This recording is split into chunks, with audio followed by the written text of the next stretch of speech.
إن الحمد لله نحمده ونستعينه ونستغفره ونعوذ بالله من شرور أنفسنا ومن سيئات أعمالنا من يهده الله فلا مضل له ومن يضلل فلا هادي له وأشهد أن لا إله إلا الله وحده لا شريك له وأشهد أن محمدًا عبده ورسوله يا أيها الذين آمنوا اتقوا الله حق تقاته ولا تموتن إلا وأنتم مسلمون يا أيها الناس اتقوا ربكم الذي خلقكم من نفس واحدة وخلق منها زوجها وبث منهما رجالا كثيرا ونساء واتقوا الله الذي تساءلون به والأرحام إن الله كان عليكم رقيبا يا أيها الذين آمنوا اتقوا الله وقولوا قولا سديدا يصلح لكم أعمالكم ويغفر لكم ذنوبكم ومن يطع الله ورسوله فقد فاز فوزا عظيما أما بعد فإن أصدق الكلام كلام الله وخير الهدي هدي محمد صلى الله عليه وسلم وشر الأمور محدثاتها وكل محدثة بدعة وكل بدعة ضلالة وكل ضلالة في النار أعوذ بالله من الشيطان الرجيم بسم الله الرحمن الرحيم وإنه لحب الخير لشديد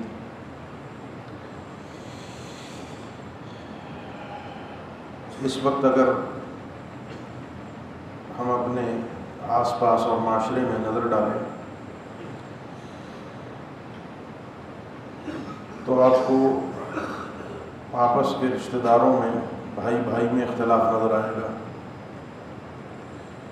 پڑوسی میں، کسی اور رشتہ داروں میں، یہاں تک کہ ایک والد کا اپنے بیٹے سے اور بیٹے کا اپنے والد سے اختلاف نظر آئے گا۔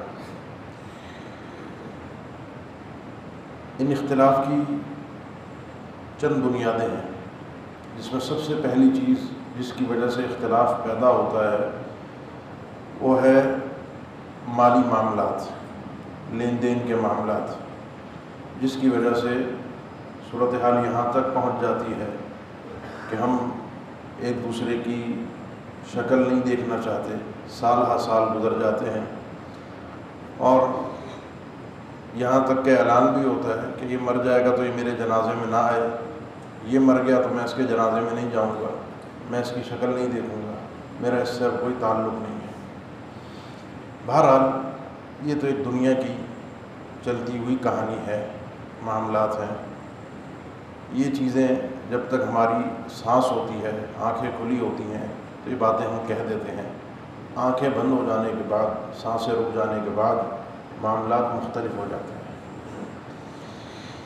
وجوہات یہ ہیں کہ میرا لین دین ہے، میرا کاروبار ہے، اللہ تعالیٰ نے رکھا ہے کہ دنیا میں اللہ نے جو دین ہمارے لیے پیش کیا ہے وہ اللہ کا دین ہے جس کے بارے میں پورے قرآن میں آپ بار بار پڑھتے ہیں، ان اللہ بکل شیء علیم، اللہ تو ہر چیز کو بخوبی جانتا ہے، وہ تو مستقبل سے بھی اچھی طریقے سے واقف ہے، اس کو ماضی کا بھی سب کچھ پتہ ہے اور سب چیزوں کی تفصیلات سے بخوبی واقف ہے، تو وہاں تو آپ کو اللہ کے احکامات میں شک نہیں ہونا چاہیے۔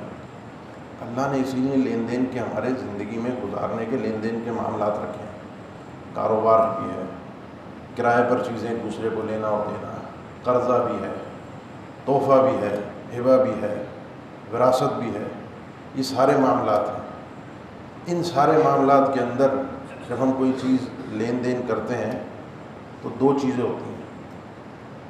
پہلی چیز جو بہت کم ہوتی ہے لیکن ہوتی ہے، جو جامع ترمذی کی حدیث میں ہے، آدم علیہ السلام کو جب ساری انسانیت کو اللہ تعالیٰ نے زندہ کیا تھا عالم ارواح میں، وَإِذْ أَخَذَ رَبُّكَ مِن بَنِي آدَمَ مِن ظُهُورِهِمْ ذُرِّيَّتَهُمْ وَأَشْهَدَهُمْ عَلَىٰ أَنفُسِهِمْ أَلَسْتُ بِرَبِّكُمْ، ہم سب سے اللہ نے زندہ کر کے عہد لیا تھا، وعدہ لیا تھا، بتاؤ میں تمہارا پروردگار ہوں۔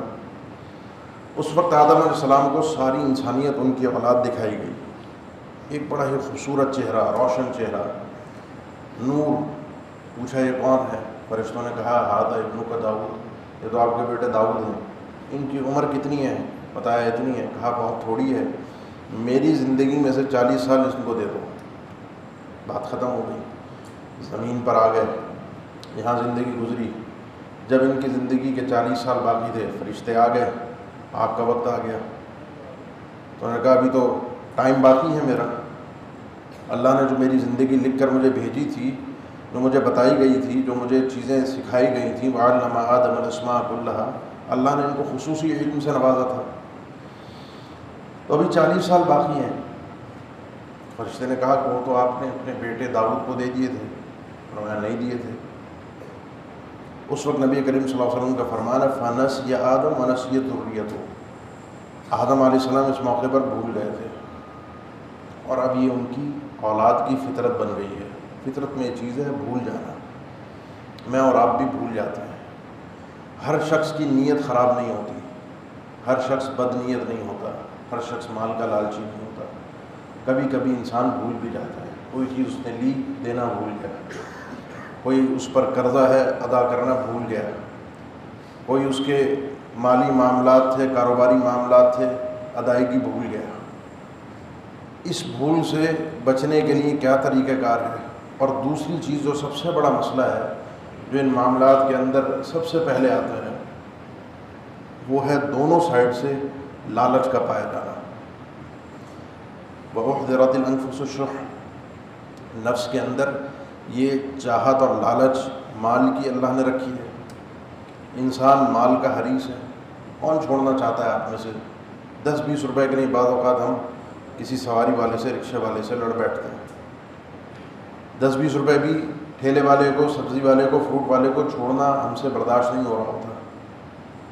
اب مسئلہ کیا ہے؟ مسئلہ یہ ہے کہ جب ہم شرعی حساب سے معاملات کو ابتداءً لے کر چلتے ہی نہیں ہیں، اور آخر میں آتے ہیں کہ شریعت ہمیں حل کر کے دے دے، تو پھر وہ معاملہ آسان نہیں ہوتا۔ قضیے آتے ہیں، گفتگو ہوتی ہے، لوگوں کے مسائل آتے ہیں، پرانے مسائل، 50-50 60-60 سال پرانے مسئلے، معاملات چل رہے ہیں۔ جب ان سے کسی سے بھی تفصیل پوچھو نا، ایک تو ہمیں مسئلہ یہ ہوتا ہے کہ ہمیں کوئی مسئلہ جب لوگ پوچھنے کے لیے آتے ہیں تو بتاتے نہیں ہیں پورا۔ مثال لے لیجئے، کسی کے پاس 100 روپے ہیں، وہ 50 روپے یوں کر دے، 10 روپے یوں کر دے، 25 روپے ابا نے اس کو دے دیے تھے۔ کبھی ڈاکٹر کے پاس جا کر اپنا مرض مثال کے طور پر بیان کیجیے کہ کوئی آدمی ہے، اس کو یوں مسئلہ ہے، اس کو یوں مسئلہ ہے، وہ کبھی بھی طبیب آپ کو آپ کے مسئلے کی دوا نہیں دے گا۔ ہمارا مسئلہ یہ ہوتا ہے کہ مولوی کو پتہ نہ چل جائے میں کتنا کماتا ہوں، میری کتنی جائیداد ہے، میں کیا کچھ کر رہا ہوں، نظر لگ جائے گی، اس کے دماغ میں، اس کے دل میں لالچ پیدا ہو جائے گی، تو اس لیے اس کو بتاؤ ہی نہیں۔ جب ہمیں کوئی مسئلہ صحیح بتاتا نہیں ہے تو اس کو جواب بھی صحیح ملتا نہیں ہے۔ جب لوگ سوال کرنے کے لیے آتے ہیں، مسئلہ پوچھنے کے لیے آتے ہیں، ان کے سوال سے اندازہ ہو جاتا ہے کہ یہ آدمی کیا چاہتا ہے، اس آدمی کے دل میں کیا الفاظ بتا رہے ہوتے ہیں انسان کی نیت کا حال۔ ہم حکم نہیں لگاتے، لیکن مسئلے کی نوعیت سمجھ میں آ جاتی ہے۔ کسی سے پوچھو، شروع سے مسئلہ بیان کرو، شروع سے معاملات کو واضح کرو، وہ کہتے ہیں وہ تو ہو ہی نہیں سکتے، وہ تو ہم ذکر کر ہی نہیں سکتے۔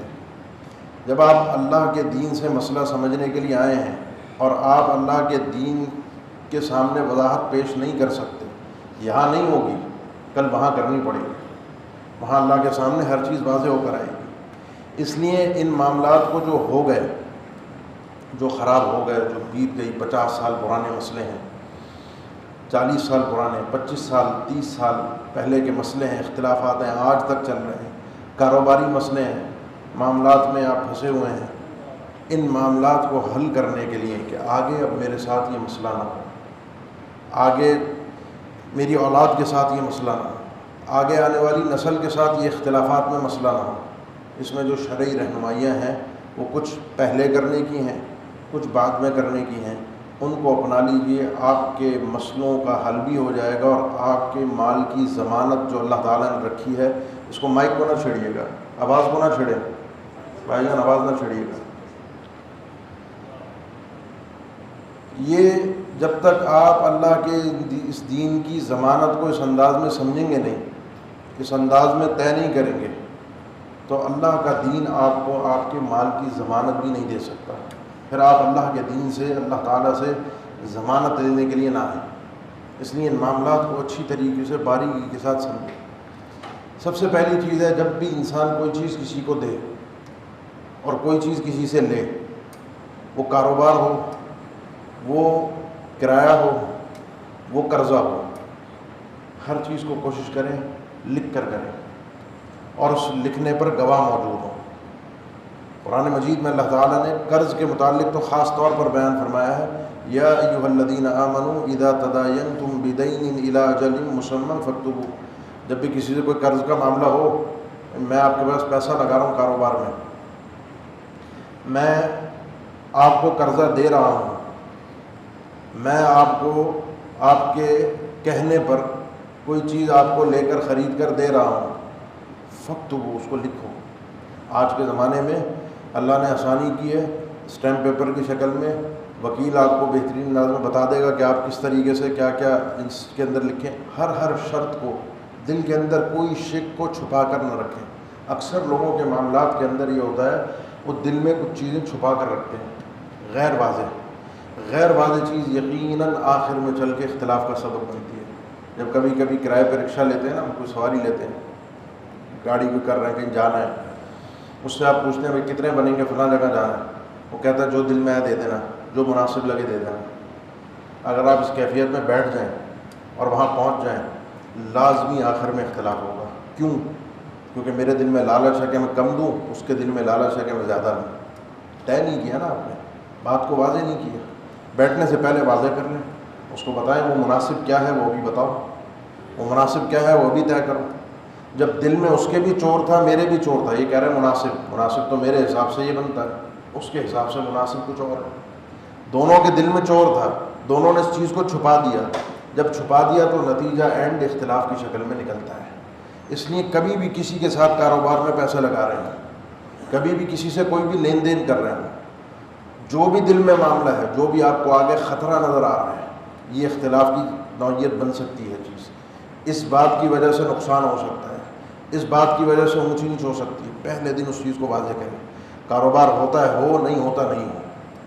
آج نہیں ہوگا الحمدللہ، کل کے ایک دوسرے کو گالیاں دینے سے، ایک دوسرے کے اوپر کیچڑ اچھالنے سے، ایک دوسرے کے اوپر بہتان لگانے سے، ایک دوسرے کی شکل نہ دیکھنے سے بہت بہتر ہے کہ آج یہ مسئلہ ہمارا یہیں پر ختم ہو جائے۔ اس لیے لکھو۔ اللہ تعالیٰ نے یہاں تک بیان فرمایا کہ وَلَا تَسْأَمُوا تَكْتُبُوهُ صَغِيرًا أَوْ كَبِيرًا إِلَّا أَجَلٍ۔ کبھی بھی اکتاہٹ کا شکار مت ہونا کہ یہ تو روز کا معاملہ ہے، روز کا قضیہ ہے، تو کیا روز بیٹھ کے لکھیں؟ چھوٹا ہو بڑا ہو، روز لکھو۔ تمہارے مال کی ضمانت اسی چیز میں ہے۔ کتنے لوگوں کا لوگ پیسہ کھا جاتے ہیں مارکیٹ میں، آپ نے مال دیا، اس نے پیسہ ہی نہیں دیا، آپ کے پاس کوئی ثبوت ہی نہیں ہے کہ آپ نے مال دیا ہے، اور وہ نہیں دے گا آپ کو، کھا جائے گا۔ کیوں؟ کیونکہ آپ نے تو ایسے ہی اٹھا کے مال دے دیا، آپ نے نہ کوئی ضمانت لی، نہ کوئی گارنٹی لی، نہ کوئی کاغذات تیار کیے، نہ کوئی آپ نے اسٹیمپ پیپر پہ سائن کرایا۔ اب جی روز کا مال جا رہا ہے، روزانہ کون سائن کرائے؟ جب روز آپ سائن نہیں کروا سکتے، روز آپ لکھ نہیں سکتے، آپ روز کا حساب تو انسان سارا رکھتا ہے، اکاؤنٹنٹ بٹھایا ہوا ہے، اوپر سے نیچے تک پورا حساب ہوگا میرے پاس، لیکن یہ کام کرنے میں روز کون کرے؟ جب آپ روز نہیں کر سکتے، اللہ نے آپ کو حل دیا تھا، تو پھر آپ بعد میں پریشان ہو کر اللہ کی شریعت سے جب حل لینے کے لیے آتے ہیں، مسئلہ یہ کہ پہلے میں نے اور آپ نے اللہ کی شریعت کو سمجھا نہیں، اس پر عمل نہیں کیا۔ جب تک میں عمل نہیں کروں گا، جب تک یہ مسئلہ حل نہیں ہوگا۔ اس لیے لکھو، گواہ بناؤ، 2 گواہ ہوں۔ جب اسٹیمپ پیپر لکھتے ہیں تو وکیل بھی گواہ ہو جاتا ہے، اور بھی کوئی ایک گواہ ہو، 2 گواہ ہوں، اور وہ 2 گواہ آ کر گواہی دے کہ آپ نے یہ لیا تھا، آپ نے یہ دیا تھا، یا آپ کے پاس گارنٹی کے طور پر یہ چیز موجود ہو۔ کوئی چیز لے رہے ہیں تب بھی، اور کوئی چیز دے رہے ہیں تب بھی۔ اور یہ لکھائی جو ہے وہ لکھے گا، وہ لکھوائے گا، وہ تیار کرے گا جس کے اوپر حق ثابت ہوتا ہے۔ الفاظ اس کے ہونے چاہیے۔ میں اگر آپ سے قرضہ لے رہا ہوں تو الفاظ میرے ہوں، املا میں کراؤں، بتاؤں میں، تاکہ یہ چیز ثابت ہو کہ اس چیز کا میں نے اقرار کیا۔ یہ بھی اللہ نے وَلْيُمْلِلِ الَّذِي عَلَيْهِ الْحَقُّ، املا بھی وہ کروائے گا، بتائے گا بھی وہ، الفاظ کا انتخاب بھی وہ کرے گا جس نے حق دینا ہوگا بعد میں، جس کے اوپر حق ثابت ہو رہا ہے، تاکہ کل کو کوئی آپ کا میرا اختلاف نہ ہو، آپ کے اور میرے مال کی حفاظت رہے۔ اسی طریقے سے میں اگر لکھ نہیں پاتا، لکھنے کی جگہ نہیں ہے، لکھنے کا موقع نہیں ہے، یہ لکھائی پہ آج کے دور میں بھروسہ بھی نہیں ہے۔ اس کاغذ کے ٹکڑے کی کیا حیثیت ہے؟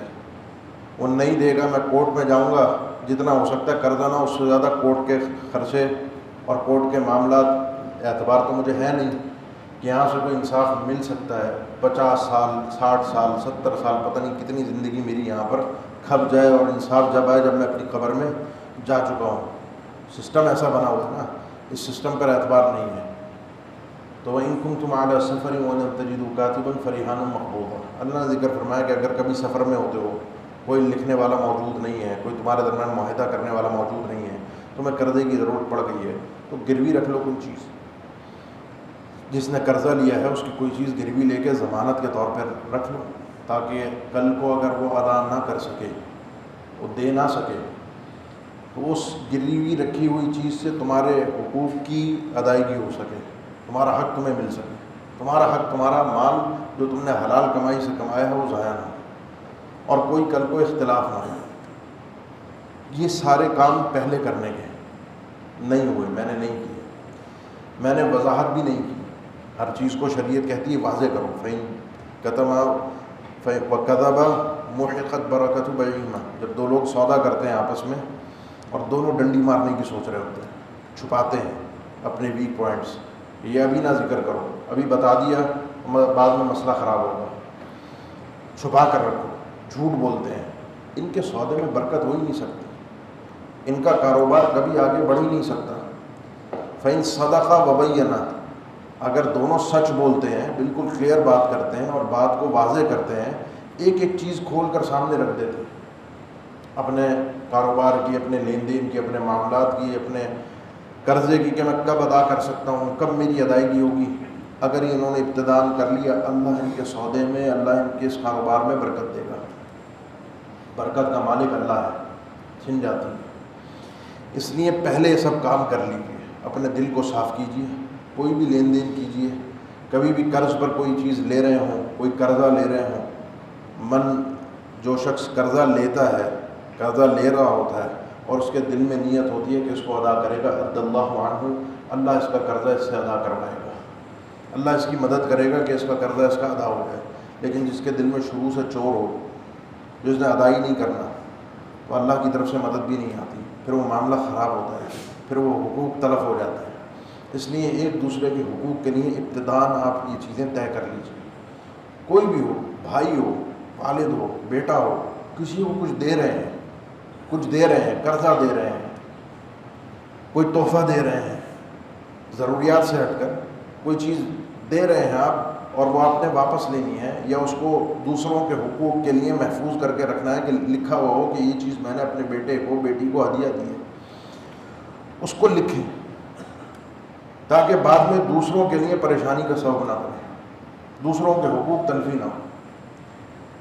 کاروبار میں بہت سارے لوگ شامل ہوتے ہیں، باپ کے ساتھ بیٹا شامل ہو گیا، والد کاروبار کر رہا تھا، بیٹا بڑا ہوا، اس کو کام میں شامل کر لیا، 2 بیٹے آ گئے، 2 بیٹے کہیں اور دنیا کے کام کاج میں لگ گئے، تعلیم میں لگ گئے. اب ہوتا کیا ہے؟ ہوتا یہ ہے کہ چیزیں غیر واضح ہوتی ہیں. بھائی سب کما رہے ہیں، ابا کی دکان ہے، ابا کی فیکٹری ہے، والد کا کاروبار ہے، جو آ رہا ہے گھر کا خرچہ چل رہا ہے، بیٹوں کی شادیاں بھی ہو رہی ہیں، والد صاحب چلے گئے، بہنوں کی بھی شادیاں ہو گئیں، گھر میں بھی ٹھیک ٹھاک پیسہ لگتا گیا. اب جب بات آتی ہے تقسیم کرنے کی کہ کاروبار تو والد کا تھا، تقسیم کرو، یہاں پر اختلاف پیدا ہو جاتا ہے. یہ تقسیم کیا کرو؟ جو کمایا تھا وہ تمہیں کھلا پلا دیا، بس جاؤ رخصت ہو جاؤ. جس کے ہاتھ میں کاروبار ہے یا تو وہ قابض ہو جاتا ہے، یا دوسرے اگر طاقتور ہوتے ہیں اس پر پریشر ڈال کے اس سے وہ سب کچھ چھین لیتے ہیں اور وہ صفر پہ آ جاتا ہے. خرابی کہاں تھی جانتے ہیں؟ خرابی اس وقت تھی جب میں نے اپنے بیٹے کو اپنے ساتھ کاروبار میں شامل کیا تھا اور غیر واضح شامل کیا تھا. کوئی چیز کلیئر نہیں کی تھی، لکھا نہیں تھا، بتایا نہیں تھا کہ اس کا حق کیا ہے، اس کو کیا ملنا ہے، یہ کس حیثیت سے میرے ساتھ شامل ہوا ہے، یہ ملازم کی حیثیت سے آیا ہے یا مالک کی حیثیت سے آیا ہے. مالک ہے تو کتنے فیصد کا مالک ہے؟ 10% کا مالک ہے میرے کاروبار میں، 15% کا مالک ہے. ہونا چاہیے، کیونکہ وہ نوکر کی حیثیت سے کام نہیں کرے گا، وہ مالک کی حیثیت سے کام کرے گا. مالک کا کام کرنے کا طریقہ اور ہوتا ہے اور ملازم کے کام کرنے کا طریقہ اور ہوتا ہے. یہ بیٹا جب اپنی زندگی کے 15 سال 20 سال 25 سال اس کاروبار کو دے رہا ہے، مالک کے طور پر محنت کر رہا ہے، اس کاروبار کو بڑھا رہا ہے، تو اس کا کچھ نہ کچھ حصہ اس حیثیت سے جو ورکنگ پارٹنر ہوتا ہے، جو بھی معاشرے میں طریقہ کار ہے، اس حیثیت سے کچھ نہ کچھ اس کا الگ سے مقرر کیا جائے، تاکہ کل کو جب تقسیم ہو تو اس تقسیم میں اس کی جو 15-20 سال کی محنت ہے ضائع نہ ہو، اس کو واضح کیا جائے، شروع سے واضح کیا جائے، اور اس کا جو پروفٹ ہے اس کو الگ سے دیا جائے۔ وہ چاہے تو اس کاروبار میں لگا دے، اس کا حصہ بڑھتا جائے، وہ چاہے تو کوئی باہر کوئی پراپرٹی خریدنا چاہے، وہ گھومنا پھرنا چاہے، اس پیسے کچھ بھی کرنا چاہے، اس کو ملکیت دیں تاکہ اس کے پاس اس کا جو کمایا ہوا سرمایہ وہ محفوظ ہو، اور جو اصل سرمایہ ہے جو جمع ہو رہا ہے جس سے کما رہا ہے انسان، جو آگے اولاد میں بعد میں تقسیم ہوگا، وہ بھی اس کاروبار میں لگ رہا ہے، جو بھی انسان کر رہا ہے کما کے بنا رہا ہے، وہ آگے اولاد میں اس حساب سے تقسیم ہوگا جو اللہ کی تقسیم ہے۔ وراثت کے مسائل کے اندر تقریباً 99% اختلافات انہی کاروبار کی اسی شکلوں کی وجہ سے آج کے ٹائم پہ کھڑے ہوئے ہیں آپ کے سامنے۔ ہر خاندان کا مسئلہ ہے، ہر گھر کا مسئلہ ہے، کھڑے ہوئے ہیں مسئلے، اسٹل ہیں، کوئی حل ہی نہیں ہے، نہ یہ چھوڑنے کو تیار ہے نہ وہ چھوڑنے کو تیار ہے۔ ان کی بھی کوشش ہے اس کو کنگال کر کے بالکل تنہا کر کے نکال دو، اس کی بھی کوشش ہے محنت میری تھی، میں نے کمایا، میں نے بنایا، میں ان کو کیوں دوں، ان کو نکال باہر کرو۔ دونوں اپنی اپنی طرف سے زور لگا رہے ہیں، پھر نتیجہ وہی نکلتا ہے جو میں نے شروع میں ذکر کیا تھا، یہ میرے جنازے میں نہیں آئے گا، میں اس کی شکل نہیں دیکھوں گا، یہ یہاں سے نکل جائے، آئندہ اپنی شکل نہ دکھائے، بھائی بھائی کی شکل نہیں دیکھ رہا ہوتا، بہن بھائی سے ملنے کے لیے تیار نہیں ہوتی۔ وجہ اختلاف یہ ہوتی ہے کہ ہم نے چیزوں کو شروعات سے غیر واضح رکھا ہوتا ہے، چھپا کے رکھا ہوتا ہے، یا تو ذہن میں نہیں ہوتا کہ کوئی شے کے اختلاف کا سبب بنے گی، یا جان بوجھ کر ہم اس کو چھپا کر رکھتے ہیں۔ تو اس لیے لکھیے، رہن کا معاملہ کیجیے، اور ہر چیز کو واضح کیجیے، شروع سے ہر چیز کلیئر ہو۔ نہیں ہوا مسئلہ، پھر بھی کوئی اختلاف بن گیا، کوئی صورت نہ بیٹھ سکی، اختلاف ہو گیا، پھر آپ کے پاس ایک سسٹم ہے جو شریعت نے ہمیں دیا تھا، جو قاضی کا سسٹم ہے، جج کا سسٹم ہے، کورٹ کا سسٹم ہے، عدالت کا ہے۔ اللہ کے نبی صلی اللہ علیہ وسلم کے پاس فیصلے آتے تھے، آپ صلی اللہ علیہ وسلم نے اس میں بڑا شاندار اصول بیان فرمایا کہ لو یعطی الناس بدعواہم، اگر صرف ایک کوئی شخص آ کے دعویٰ کر دے کہ میں اس آدمی پر دعویٰ کرتا ہوں اس نے میرے 10 لاکھ روپے دینے ہیں، لدعا ناس اموال قوم و دماءہم، پھر لوگ تو کیا کیا دعوے لے کر بیٹھ جائیں گے، میرا اس نے اتنا دینا ہے، میرا اس نے اتنا دینا ہے۔ ابھی 2-3 دن پہلے دن کی بات ہے، وہ جو ایک ہوتے تھے جنید جمشید، ان کے بیٹے کا آیا کہ والد کی وفات کے بعد تک اس کے بقول کے پورا شہر ہی گویا کہ امڑ کے آ گیا تھا، جو والد کا جاننے والا تھا وہ گھر پہ آ گیا کہ تمہارے والد نے مجھ سے اتنا قرضہ لیا ہوا تھا۔ کہہ رہا ہم معاشی طور پہ کنگال ہو گئے، ہر کوئی آ کے دعویٰ کر رہا ہے کہ ابا نے تمہارے اتنا قرضہ لیا تھا، ابا نے تمہارے اتنا قرضہ لیا تھا، ثبوت کوئی نہیں ہے، نہ ادھر ہے نہ ادھر ہے۔ یہی ہوتا ہے کہ جب لوگوں کے دعوے کی بنیاد پر ان کو اس طرح سے اجازت دے دی جائے تو لوگ تو پتہ نہیں کیا کیا دعوے کر کے لوگوں کو لوٹ کے چلے جائیں۔ لیکن البینۃ علی المدعی، جو آدمی دعویٰ کر رہا ہے میرے اس نے پیسے دینے ہیں، میرا اس نے مال دینا ہے، اس کے ذمے ہے کہ وہ دلیل اور ثبوت پیش کرے۔ ثبوت کیا ہوگا؟ ثبوت ہوتے ہیں گواہ، ثبوت ہوتے ہیں لکھائی، یہ آپ لے کر عدالت میں پہنچیں گے۔ اگر ثبوت اور گواہ نہیں ہے تو والیمین علی من انکر، جس کے خلاف دعویٰ دائر کیا گیا ہے، چیز تو اس کے پاس ہوتی ہے نا، میں ابھی اس وقت آپ میں سے کسی کا قرض دار نہیں ہوں، اصل یہی ہے، اور آپ میں سے کوئی میرا قرض دار نہیں ہے، اصل یہی ہے، میرا آپ سے کیا تعلق، آپ کا میرے سے کیا تعلق۔ اب آپ اٹھ کے اگر میرے خلاف دعویٰ کرتے ہیں، یا اٹھ کے میں آپ کے خلاف دعویٰ کرتا ہوں کہ اس نے میرے اتنے پیسے دینے ہیں، تو مجھے ثبوت پیش کرنا پڑے گا، کیونکہ آپ تو آزاد ہیں۔ آپ کو تو صرف آخر میں پھر یہ کہنا ہے قاضی کے سامنے کہ اللہ کی قسم میں نے اس کا 1 روپیہ نہیں دینا، میں نے اس کا قرضہ نہیں اتارنا۔ یہ بات بالکل کلیئر ہے، بات بالکل واضح ہے۔ پھر شرعی حساب سے عدالت کے اندر قاضی گواہوں، ثبوتوں اور دلائل کی بنیاد پر فیصلہ کرتا ہے کہ کیا کس کا حق ہے، اس کو اس کا حق اس تک پہنچایا جائے۔ یہ آپ کے دین نے، آپ کے اللہ نے آپ کے لیے آسانی کی ہے۔ اللہ کے نبی صلی اللہ علیہ وسلم بھی فیصلے کیا کرتے تھے، آپ صلی اللہ علیہ وسلم بھی فیصلے کرتے تھے۔ آپ صلی اللہ علیہ وسلم کی اور کسی اور قاضی کی حیثیت میں تھوڑا سا فرق ہے، اور فرق یہ ہے کہ آپ نبی تھے اور دوسرا کوئی آدمی عام آدمی ہوگا جو آپ کا امتی ہوگا، کوئی بھی ہو، کوئی صحابی کیوں نہ ہو۔ اگر وہ قاضی ہیں، صحابہ اکرام کے دور میں قاضیوں کے طور پر سیدنا عمر بھی رہے، سیدنا علی بھی رہے رضی اللہ تعالیٰ عنہ، قاضی شریح کا نام مشہور ہے، یہ سب جج کے طور پر کام کرتے تھے۔ ان میں اور نبی کریم صلی اللہ علیہ وسلم میں فرق ہے۔ آپ صلی اللہ علیہ وسلم کے بعد آسمان سے وحی آتی تھی. اسی لیے آپ صلی اللہ علیہ وسلم نے ایک موقع پر جب فیصلہ دیا تو آپ نے بلا کر یہ اعلان کیا کہ انما انا بشر ہوں. اب اس فیصلے کے اندر میری حیثیت کو سمجھو، میں ایک انسان ہوں. یہ عطین الخصم، میرے پاس لوگ اپنے جھگڑے مسئلے مسائل لے کر آتے ہیں. فاقضی له بنحو ما اسمع، میں جو فیصلہ دیتا ہوں وہ ان دلائل کی بنیاد پر دیتا ہوں جو میں سنتا ہوں. کوئی یہ نہ سمجھے کہ میری زبان سے صادر ہونے والا فیصلہ اس قضیے کے اندر اللہ کی وحی سے آیا ہے کہ یہ زمین اس کی ہے، یہ پیسے اس کے ہیں، یہ معاملہ اس کا ہے، یہ سچا ہے، یہ جھوٹا ہے. اللہ نے وحی کر کے مجھے بتایا ہو کہ یہ سچا ہے، یہ جھوٹا ہے.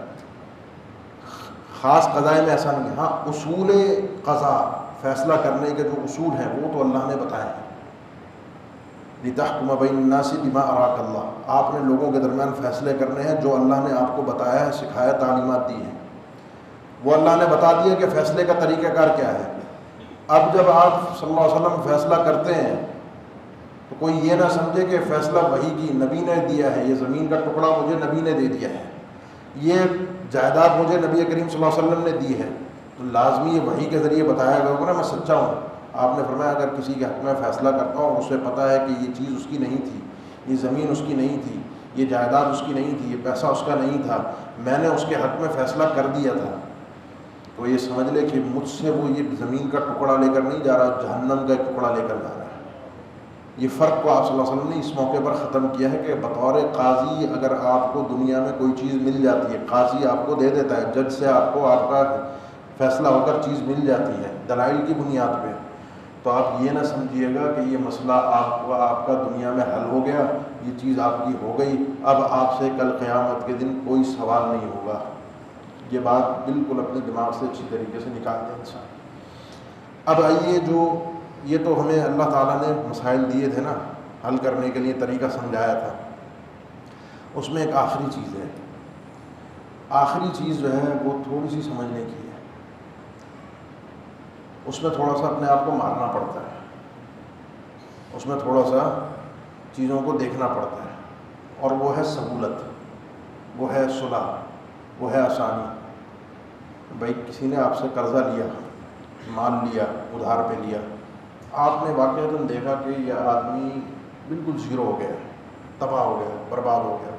کووڈ میں بہت سارے لوگوں کے معاملات ایسے بنے. اب ایک شخص ہو گیا تباہ، اس کے پاس ہے ہی نہیں، کچھ نہیں ہے.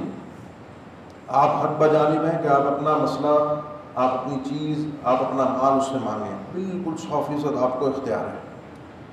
عدالت میں بھی جائیں، اختیار ہے، آپ کو آپ کی چیز ملنی چاہیے، بالکل آپ کا حق ہے، لیکن آپ چھوڑ دیتے ہیں، اس کی مجبوری دیکھتے ہیں. فَنَظِرَةٌ إِلَىٰ مَيْسَرَةٍ، اس نے آسانی کی کہ انسان کو جب تک آسانی ہو جائے، مسئلہ اس کا بہتر ہو جائے، یہ مجھے بعد میں ادا کر دے. آپ نے اس کو سہولت دی. جو دنیا میں لوگوں کے لیے سہولتیں پیدا کرتا ہے، اللہ اس کے لیے آخرت میں سہولتیں پیدا کرتا ہے. پریشان حال کے لیے جو پریشانی کے اندر آسانیاں کرتا ہے، ہمیں یہ سرانہ سے نہیں ہے صلی اللہ علیہ فی الدنیا والآخرہ. جس دنیا کے اندر لوگوں کے لیے آسانیاں کرتا ہے، اللہ اس کے لیے دنیا اور آخرت کے بہت سے مسئلے آسان کر دیتا ہے. ہم تو ظاہریت پر جی رہے ہوتے ہیں، اسباب پر، مادیت پر گن گن کر چیزوں کو جیتے ہیں نا. برکت نام کی چیز کیا ہوتی ہے، سکون کیا ہوتا ہے، آسانی کیا ہوتی ہے، کشادگی کیا ہوتی ہے، عافیت کیا ہوتی ہے، ان الفاظ سے تو آج ہم واقف ہی نہیں ہیں، کیونکہ یہ نعمتیں ہم سے چھین چکی ہیں. ہم تو ایک ایسی زندگی میں جی رہے ہیں، ایسے ماحول میں جی رہے ہیں کہ جہاں بس انسان لڑ کر جیے، مر کر جیے، اور چھین کر جیے، لوٹ کر جیے. آسانی، سکون، اطمینان نام کی چیز نہیں ہے. اللہ اس بندے کے لیے آسانی کرتا ہے جو لوگوں کے اوپر آسانی کرتا ہے. کون ہے آپ میں سے جو آج کے زمانے میں آپ کو کہیں نظر آئے کہ اس نے آسانیاں کی ہیں؟ آپ سنتے ہیں نا، کئی دفعہ آپ نے اس ممبر سے سنا ہوگا بنی اسرائیل کا وہ شخص جو بارگاہ الہی میں پیش ہوا، کیا کر کے آئے ہو؟ کچھ نہیں کیا، بس یہی تھا کاروبار. کنت ادائی الناس، قرضے پر لین دین ہوتا تھا، لوگوں کو کرتا تھا، اپنے منشی کو، اکاؤنٹنٹ کو کہہ رکھا تھا جو دے سکتا ہو اس سے بھی تمیز سے مانگنا، جو پریشان حال ہو اس کو پوری پوری سہولت دینا، نہ دے سکتا ہو تو معاف کر دینا. میں بس لوگوں سے تجاوز کر کے آیا ہوں، لوگوں کے اوپر چھوڑ کر آیا ہوں، درگزر کر کے آیا ہوں. اللہ کے نبی صلی اللہ علیہ وسلم نے فرمایا، اللہ تعالیٰ نے اس بندے سے کہا کہ یہ تجاوز جو ہے، فرشتوں سے اللہ نے فرمایا کہ یہ تجاوز جو ہے انا حق بذالک منک، تو میری صفت ہے، میرا معاملہ ہے، میں اس کا زیادہ حقدار ہوں، اس بندے کو جانے دو، رخصت کر دو، اس کو چھوڑ دو کہ یہاں کی دی ہوئی آسانیاں کل وہاں کی آسانیوں پر انسان کو ملتی ہیں۔ بعض لوگ میں دیکھتا ہوں، محسوس نہ کیجیے گا، کاروباری لوگ ہوتے ہیں، صدقہ خیرات بھی ماشاءاللہ بہت کرتے ہیں، مسجدوں میں بھی، ویسے راشن تقسیم، یتیموں کا، یہ وہ ادھر بے شمار کام ہوتے ہیں، ایک سے ایک مسجد کی تعمیر میں کام ہوتا ہے۔ کاروبار کے اندر اگر آپ ان کے جائیں نا، ایسے گدی سے زبان کھینچتے ہیں لوگوں کی، اپنے ورکرز کی، اپنے لوگوں کی، جس سے مال لینا ہو، جس کو دینا ہو اس کو نہ دیں گے، جس سے لینا ہو اس سے کس طریقے سے نکلوانا ہے۔ آپ نے جس کا مال دبایا ہوا ہے، جس کا مال نہیں دیا، جس کے آپ نے حق ادا کرنے تھے، آپ کے ورکرز ہیں، ان کی تنخواہیں ٹوٹ ٹوٹ کر، رلا رلا کر، تھوڑی تھوڑی کر کے آپ نے دی، اور ادھر آپ صدقہ اور خیرات کر رہے ہیں، تو کل اللہ کے سامنے کھڑا ہو کر انسان یہ کہہ سکتا ہے اللہ میں کر کے کیا آیا ہوں، میں تجاوز کر کے آیا ہوں، میں لوگوں سے آسانیاں کر کے آیا ہوں، میں لوگوں سے درگزر کر کے آیا ہوں۔ پھنس جائیں گے ہم، پکڑے جائیں گے۔ اور یہ صدقہ اور خیرات، ان اللہ طیب لا یقبل الا طیبا، اللہ تو طیب ہے، خود بھی پاک ہے، اور پاکیزہ مال کے صدقات کو ہی قبول کرتا ہے۔ جس شخص کی گردن پر لوگوں کے حقوق لدے ہوئے ہوں، جس نے لوگوں کا دینا ہو، جھوٹ دھوکہ فراڈ کر کے لوگوں کو پریشان کر کے، اور یہاں پر صدقہ اور خیرات کر رہا ہو، ایسا صدقہ اور خیرات بارگاہ الہی میں روک دیا جاتا ہے۔ مال پاکیزہ ہے تو قبول ہو جائے گا، مال پاکیزہ نہیں ہے، آپ نے یہاں لوگوں کے حقوق ادا کرنے تھے اور یہاں پر آپ جو صدقہ اور خیرات کر رہے ہیں قابل قبول نہیں ہے۔ کتنے ایسے ہیں ادھر سے وراثت کا مال دبایا ہوا ہے، بہن بھائیوں کے حقوق دبائے ہوئے ہیں، اور ماشاءاللہ دین کی خدمت میں کوئی تبلیغ پر نکلا ہوتا ہے، کوئی اور کام کر رہا ہوتا ہے، کوئی اور خیرات کے کام کر رہا ہوتا ہے۔ ویسے اب بیٹھ کے بات کی جائے اللہ رسول کی تو ایسی بات ہوتی ہے کہ آپ کے رونگٹے کھڑے کر دے گا وہ آدمی، لیکن اگر اس کے معاملات کے اندر، مالی معاملات میں جھانک کر دیکھا جائے، بڑا بھیانک اندر سے کردار نکل کے سامنے آتا ہے۔ انسان کو سوچنا چاہیے کل یہ سارے معاملات مجھے گھیریں گے، یہ سارے معاملات مجھے پکڑیں گے۔ معاملات کی ادائیگی کے اندر، معاملات کے لین دین کے اندر اپنے دل سے اس مال کی لالچ کو ختم کیجیے۔ سب سے پہلی چیز جو اس کا حل ہے، یہاں جتنا ہو سکے نا دے کر جان چھڑا کر جائیے۔ من کان دینہ مظلمۃ لأخیہ، کسی نے اگر کسی اپنے بھائی پر ظلم کیا ہے، مال پہ، اس کے نفس پہ، کسی کا مال دبایا ہے، اور اس کو پتہ ہوتا ہے، ہر ایک کو پتہ ہوتا ہے، استفتی قلبک، اپنے دل سے ذرا فتویٰ لیجیے، پوچھیے۔ آپ کا دل آپ کو بتائے گا آپ نے کس کس کا مال دبایا ہوا ہے، آپ کو پتہ ہوگا۔ یہ کوئی ایسی بات نہیں ہے جو ڈھکی چھپی ہے۔ ہاں، آپ اپنے آپ کو جھوٹے دلاسے دے کر، ادھر ادھر کی جھوٹی باتیں کر کے اپنے آپ کو وقتی طور پہ مطمئن تو کر سکتے ہیں، نہیں جی میرا حق ہے، نہیں جی میری چیز ہے، لیکن انسان کو اندازہ ہوتا ہے کہ میں نے کس کے ساتھ کیا ظلم کیا، کیا زیادتی کی ہے۔ لوگوں کے بہکاوے میں آ کر کبھی میری بیوی کا مجھے بھڑکاوا ہوتا ہے، کبھی میرے شوہر کی طرف سے مجھے ایسی باتیں ہوتی ہیں کہ میں بس اپنے بہن بھائیوں کا مال دبا جاؤں، وراثت کا مال ہڑپ کر جاؤں۔ آس پاس کے لوگ کر گیا، مجھے پتہ ہے کہ میں حق پر ہوں یا نہیں ہوں، یہ بات میں اچھی طریقے سے جانتا ہوں۔ اگر کسی نے کسی پر ظلم کیا ہے، آج دے کے جان چھڑا دو، آج دے کے جان چھڑا دو، اس سے پہلے کہ کل قیامت کے دن پیش ہو تو نہ تمہاری جیب میں درہم اور دینار ہوگا، کوئی روپیہ پیسہ، کوئی سونا چاندی کچھ لے کر نہیں آؤ گے، اس دن بھی ملے گا حصہ۔ یہ بات ایک جملہ ذہن میں رکھ لیجیے، آپ کا مال، آپ کا حق کبھی ضائع نہیں ہوگا، آپ کو مل کر رہے گا۔ دنیا میں نہیں ملا تو آخرت میں ملے گا، اور میں سمجھتا ہوں کہ انسان کو آخرت میں ملنے والا حق اس دنیا میں ملنے سے بہت زیادہ بہتر ہے۔ بہتر اپنے لیے ہے، دوسرے کے لیے شاید نہ ہو۔ اس انداز سے اس کی تو تباہی ہو گئی نا۔ وہ جو صدقات میں نے کیے تھے، میں حاجی صاحب تھا، میں حج پہ بھی گیا تھا، میں نے مسجدیں بھی بنوائی تھیں، میں نے بڑی بڑی نیکیوں کے کام کیے تھے، یہ سارے وہ لے کر جا رہے ہوں گے جن کے حقوق میں نے غصب کیے ہوں گے۔ تھکا بھی میں، پریشان بھی میں ہوا، نیکی بھی میری تھی، حج پہ جا کر میں نے اپنے آپ کو تھکایا، لیکن مزہ کیا آیا؟ مزہ یہ آیا کہ ساری نیکی کا ثواب اس آدمی کو مل گیا جس کا مال میں نے دبایا ہوا تھا۔ اس دن تبادلے ہوں گے، حقوق دیے جائیں گے، اس کی نیکی اس آدمی کو دی جائے گی جس کا اس نے حق دبایا ہوا تھا۔ اگر ختم ہو گئی نیکیاں تو ادھر جو اس کے گناہ ہوں گے، گناہ کیے اس آدمی نے، لادے اس کے سر پہ جائیں گے، کیونکہ اس نے حق دبا کر آیا تھا۔ ایسے تو چھٹکارا نہیں ہوگا۔ جب سینگ والی بکری، بے سینگ والی بکری، یہ جب ہمارے سامنے قضیہ ہوگا کہ اس بکری نے دنیا کے اندر سینگ والی نے بے سینگ کو مارا تھا، کل قیامت کے دن بے سینگ والی کو دے کر کہا جائے گا اس کو مار، یہ صرف یہ دکھانے کے لیے ہوگا، مجھے اور آپ کو یہ دکھانے کے لیے ہوگا کہ ایک ایک ظلم کا بدلہ ہے، ایسے نہیں چھوڑا جائے گا، ایسے معاملہ حل نہیں ہوگا۔ تو اس لیے کل قیامت کے دن اللہ کے سامنے پیش ہونے سے پہلے اپنے گریبان کو صاف کر لیجیے، اپنے دامن کو پاک کر لیجیے، ورنہ یہ مال یقین جانیے اس سے بڑا بدنصیب آدمی کون ہوگا۔ یہ جب انسان مرتا ہے نا تو اس کے ساتھ مصیبت یہ ہوتی ہے کہ دو چیزیں اس کے گلے لگتی ہیں اس مال کے حوالے سے۔ ایک تو یہ ہوتا ہے مرتے کے ساتھ ہی جتنا اس نے کمایا تھا، جتنا بنایا تھا، اس سے سب چھن جاتا ہے، یؤخذ منہ کلہ، سب لے لیا جاتا ہے، کچھ نہیں بچتا اس کے پاس۔ اور دوسری مصیبت یہ ہوتی ہے کہ یسأل عنہ کلہ، اس آدمی سے ایک ایک پائی کا حساب بھی لیا جائے گا۔ میں مرتے ہوئے 10 کروڑ 20 کروڑ 50 کروڑ چھوڑ کر مرا ہوں، میری جائیداد ہے، میرا مال ہے، جیسے ہی میری آنکھیں بند ہوں گی اب یہ میرا نہیں رہا، چلا گیا میرے وارثوں کے پاس، میرے کس کام کا؟ اب میرے کام تو صرف وہ نیکی آئیں گی جو میں اپنے پلے لے کر گیا۔ دوسری مصیبت یہ ہے کہ اس 10 20 50 کروڑ کو جو میں نے اپنے ملکیت میں رکھا تھا، اس کا حساب بھی میں نے دینا، آیا کہاں سے، کمایا کہاں سے، کس کے حقوق دبائے تھے، کسی کا کچھ ظلم و زیادتی کی تھی تو ہے تو بتاؤ۔ مزے دوسرے اڑائیں گے بعد میں، اس پیسے سے مزے وارثین کریں گے، حساب اور عذاب اگر ہو گیا وہ بھی مجھے جھیلنا پڑے گا۔ کسی نے سیدنا عبداللہ بن عمر کے سامنے کسی نے کہا کہ ایک شخص فوت ہو گیا ہے، انہوں نے دعا کی رحمہ اللہ، اللہ اس پر اپنی رحمتیں فرمائے، کہا ترکے میں وراثت میں 1000 دینار چھوڑ کے مرا ہے۔ کہا اس نے چھوڑے نہیں ہیں، یہ 1000 دینار جو ہے اس نے تو چھوڑ دیے ہیں، وہ 1000 دینار اس کو چھوڑ کر نہیں گئے، اس کو پورا حساب دینا پڑے گا ان کا، یہ چھوڑ گیا وہ اس نے نہیں چھوڑا۔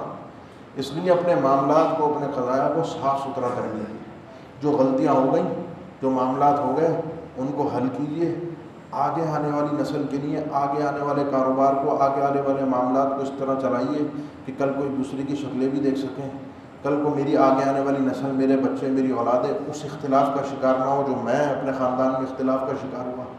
ہر چیز، ہر بات کلیئر کر کے بتائیں، اپنے وارثین کے لیے ہر چیز لکھ کر رکھیں، اسٹیمپ پیپر کی شکل ہے، قانونی کاغذات کی شکل ہے، ہر چیز کی وضاحت ہے، ہر چیز کو واضح کر کے لکھیں، یہ چیز میری ہے، یہ چیز میری ہے، یہ چیز میں نے فلاں کو دے دی تھی، فلاں کا اتنا قرضہ میرے اوپر ہے، میں نے فلاں کو اتنا قرضہ دینا ہے، ہر چیز کو ایک کاغذات کی شکل کے اندر مرتب کر کے وارثین کو اطلاع ہو، وارثین کو پتہ ہو، کوئی چیز مبہم نہ ہو، کوئی چیز چھپی ہوئی نہ ہو، تاکہ کل کو میری نسل لڑ کے، مر کے، تماشا کر کے میرے خاندان کا، میری تربیت کا مذاق نہ بنائے۔ اقول قولی ھذا واستغفر اللہ لی ولکم وآخر دعوانا الحمد للہ رب العالمین۔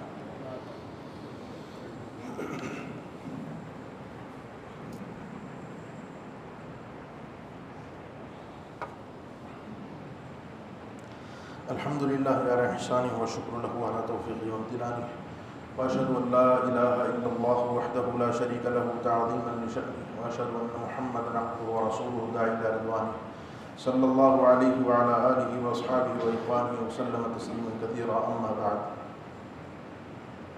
اللہ کے نبی صلی اللہ علیہ وسلم کو ایک دن اپنے حجرے میں مسجد سے شور سنائی دیا، آپ نے پردہ اٹھایا تو کعب بن مالک کہتے ہیں میں تھا اور ابو حضرت تھے رضی اللہ عنہ، ہم دونوں کا اختلاف تھا مالی معاملے کے اندر۔ آپ صلی اللہ علیہ وسلم کو آوازیں بھی جا رہی تھیں، آپ نے گفتگو سن بھی لی، کچھ کا کچھ آوازیں بھی اونچی تھیں، آپ نے پردہ اٹھایا، پردہ اٹھا کر کہتے ہیں کعب بن مالک مجھے کہا کہ ضائی شطر، آدھا چھوڑ دو، آدھا معاف کر دو۔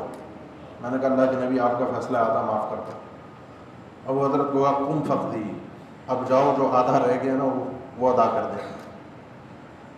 بعض اوقات معاملے کو حل کرنے کے لیے، جس کو صلح کہا جاتا ہے، دنیا کے اندر تھوڑا دے کر، تھوڑا چھوڑ کر مسئلہ حل ہو رہا ہو تو انسان کو کر دینا چاہیے۔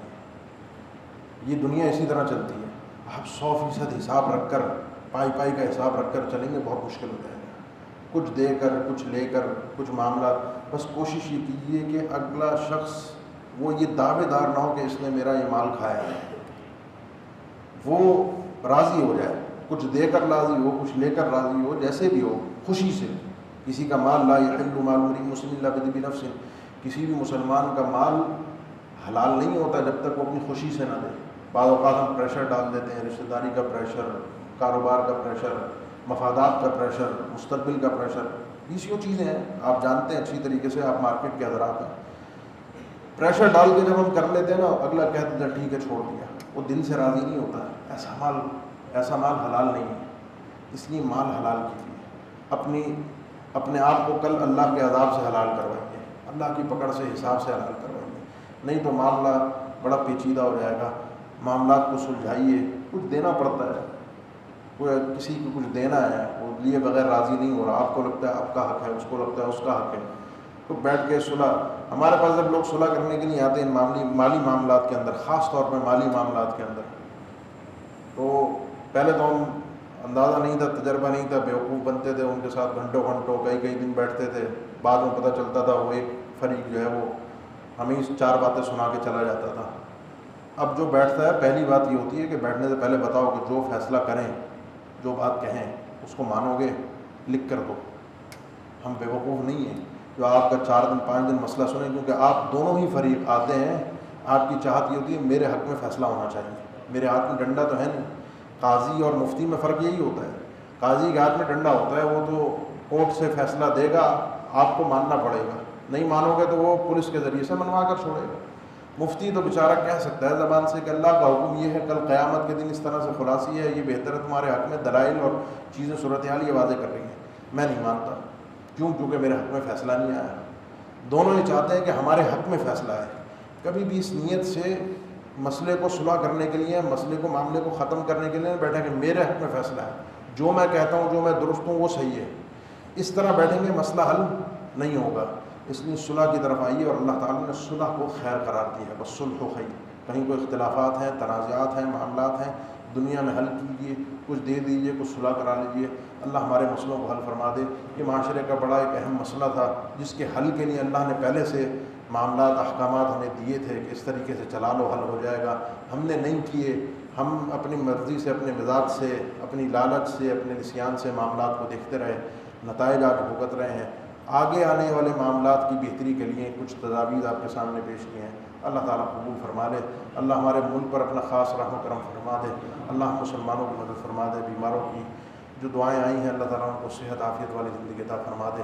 ان الحمد للہ نحمده ونستعینه ونستغفره ونعوذ باللہ من شرور انفسنا ومن سیئات اعمالنا من يهده الله فلا مضل له ومن يضلل فلا هادي له واشهد ان لا اله الا الله وحده لا شريك له واشهد ان محمدا عبده ورسوله. اللهم صل على محمد وعلى ال محمد كما صليت على ابراهيم وعلى ال ابراهيم انك حميد مجيد. اللهم بارك على محمد وعلى ال محمد كما باركت على ابراهيم وعلى ال ابراهيم انك حميد مجيد. عباد الله، ان الله يأمر بالعدل والاحسان وايتاء ذي القربى وينهى عن الفحشاء والمنكر والبغي يعظكم لعلكم تذكرون. فاذكروا الله الجليل يذكركم واشكروه على آلائه ونعمه يزدكم ولذكر الله أكبر والله يعلم ما تصنعون.